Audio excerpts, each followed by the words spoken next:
porque nele vivemos, nos movemos e existimos. Atos, capítulo 17, versículo 28, parte A do versículo. Saúdo a todos os irmãos e irmãs na santa paz do Senhor.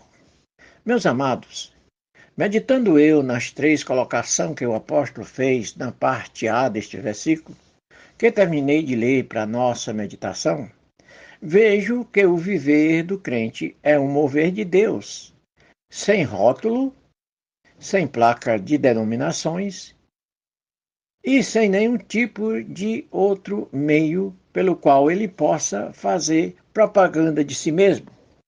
Este mover dentro do crente remove totalmente dentro dele o estilo mundano de vida dele. Este mover muda totalmente a natureza natural do indivíduo para um viver sobrenatural de Deus, sobre o senhorio do Senhor Jesus Cristo, e passa a exercer na vida do crente o seu ministério. Isso é viver nele, se render a ele, padecer com ele, obedecer a ele, aleluia, e temer a ele. Quando o crente se submete a isso, ele vive o que diz em Gálatas, capítulo 2, versículo 20. Já estou crucificado com Cristo, e vivo não mais eu, mas Cristo vive em mim. E a vida que agora vivo na carne, vivo na fé do Filho de Deus, o qual me amou e assim entregou a si mesmo por mim. No Salmo 1 e versículo 1 também diz, aleluia, bem-aventurado o varão que não anda segundo o conselho dos ímpios, nem se detém no caminho dos pecadores, nem se assenta na roda dos escarnecedores. Este é o formato dos que vivem Deus. Mas, infelizmente, a maioria dos crentes de nossos dias não vive a fé do Filho de Deus e não se identifica com ele.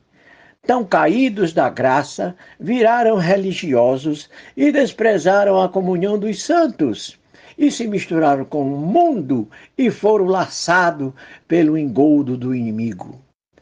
Aleluia! Nos movemos nele, item número 2. Mover-se em Jesus é exercer a caridade em toda a plenitude da vida. Há em nossos dias um erro gritante nessa questão. Mover-se em Deus não é movimento festivo e religioso, também não é avivamento. Muitas denominações promovem esses tipos de eventos e contratam cantores e pregadores de renome para abrilhantar as suas reuniões. Podemos chamar isso de mover de Deus? Não e não, pois o objetivo desses movimentos tem muito mais um caráter arrecadatório e hidrolátrico, onde impera o orgulho, o egoísmo e muitos atos de movimentos carnais.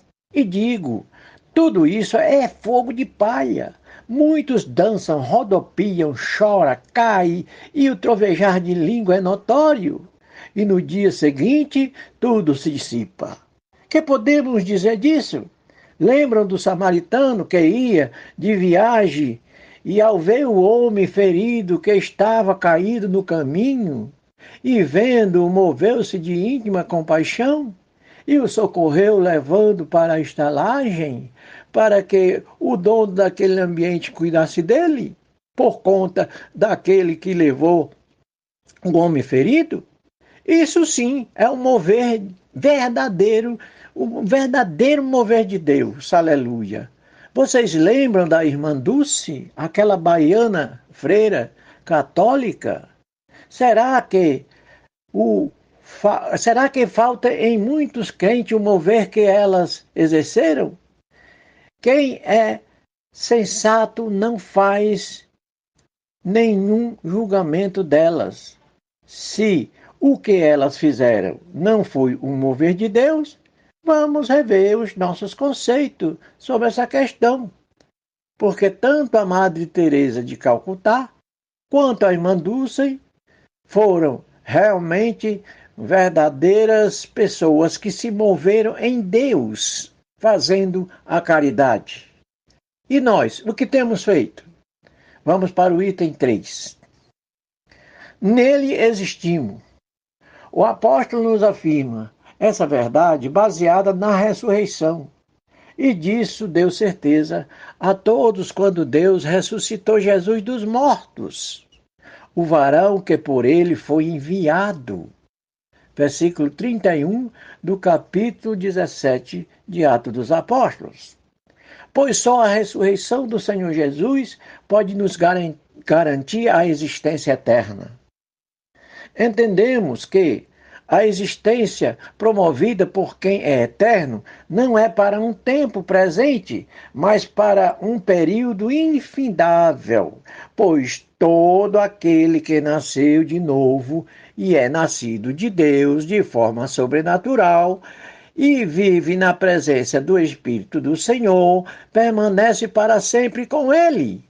E o que o apóstolo narrou nessa passagem de Atos, pois a palavra existir aqui não se trata de um período nesse mundo atribulado, enquanto terminamos o nosso viver na carne, cumprindo a nossa missão de seguidores de Jesus. Pois se assim fosse, seríamos como os demais religiosos, que tentam o tempo todo e todo o tempo se ligar com Deus e não conseguem. Fique com estas palavras e entendam, vocês podem até viver nele e podem até se mover nele, como muitos em nossos dias vivem nesse tempo atual. Mas para existir nele, você não pode ser você mesmo ou você mesma.